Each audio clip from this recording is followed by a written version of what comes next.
G'day, it's fugitive Australian journalist Shane Dowling from the website kangaroocourtofaustralia.com. Now, the federal government have introduced a Federal National Anti-Corruption Commission legislation, and we've got about 8 weeks where they're going to review it and then put it to the vote in Parliament. So I'll be publishing an article on it on the Sunday the 2nd of October, and I'll be focusing on the whistleblower element to it, where the government have failed and failed dismally. They've failed in a few areas, and it's really nothing more than a scam at the moment. They want to have secret hearings. Well, that's nothing but a pathetic joke, and I'll deal with that later on in another article and another video. But this article and this video, I want to focus on the whistleblowers.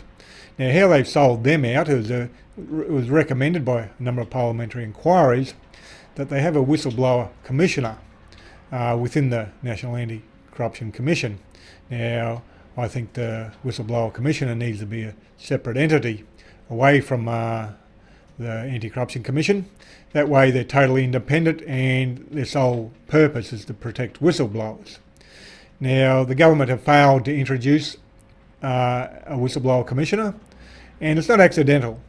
The Anthony Albanese and Labor government have no more love for whistleblowers than the Scott Morrison government did.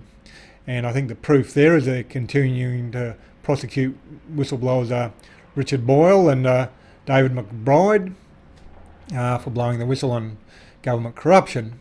So they could have dropped those charges if they wanted to, but they haven't. Anyhow, back to the Anti-Corruption Commission. Now, in the article I'll be focusing on the whistleblower element. Now, the government could have introduced stronger whistleblower laws and whistleblower commissioner. Now, what they're saying is they've introduced strong whistleblower protection within the Anti-Corruption Commission, but that's only for whistleblowers who are blowing the whistle to the Anti-Corruption Commission. What happens if those whistleblowers, the commission investigate and find, oh, there's no corruption there, go back to your job? I think those whistleblowers are going to be hung out to dry. Whereas if there was a separate whistleblower commissioner, separate department, they'd probably have at least some protection, maybe a lot of protection if it was set up correctly. So the National Anti-Corruption Commission is really nothing but a pathetic joke. But what drives it are whistleblowers. That's the fuel that drives any anti-corruption commission. They need whistleblowers to come forward and for them to investigate the corruption. If there's no whistleblowers, well, it's pretty hard for them to identify the corruption. Initially, they're going to be able to do that because it's been in the media the last 9 years, all the corruption going on in the government. So the National Anti-Corruption Commission could, on their own bat, investigate all that corruption. But there will be people making complaints, obviously. A lot of the people in the public, and probably the Labor Party and other political parties will probably make complaints as well.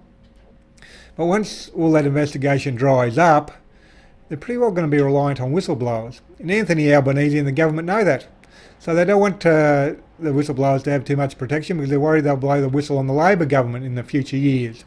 There mightn't be any corruption or very little corruption in the Labor government at the moment, but give it a year, 2 years, 3 years, I think without a doubt they'll be having their fair share because all governments do.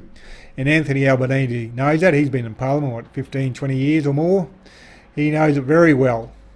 So that's why they are not protecting whistleblowers. So as far as whistleblowers are concerned, you're not much better off under the Anthony Albanese government than you were the Scott Morrison government, which is really a scandal. And Anthony Albanese and the Labor Party should be ashamed of themselves. Like I said, we've got 8 weeks before it actually goes to a vote, or 8 weeks for the inquiry to investigate and take submissions. And I'll be making submissions to the inquiry into the National Anti-Corruption Commission. And I'll be publishing more videos and more articles on the subject in the near future. And I set up a Patreon account about 6 weeks ago, and it's currently sitting on 181 supporters who've committed to $1,465 a month. And you can commit to any amount, whatever suits your budget, like $3, $5, $7, $10, $15, $20. Any amount, it all helps out in a great way, so please support that.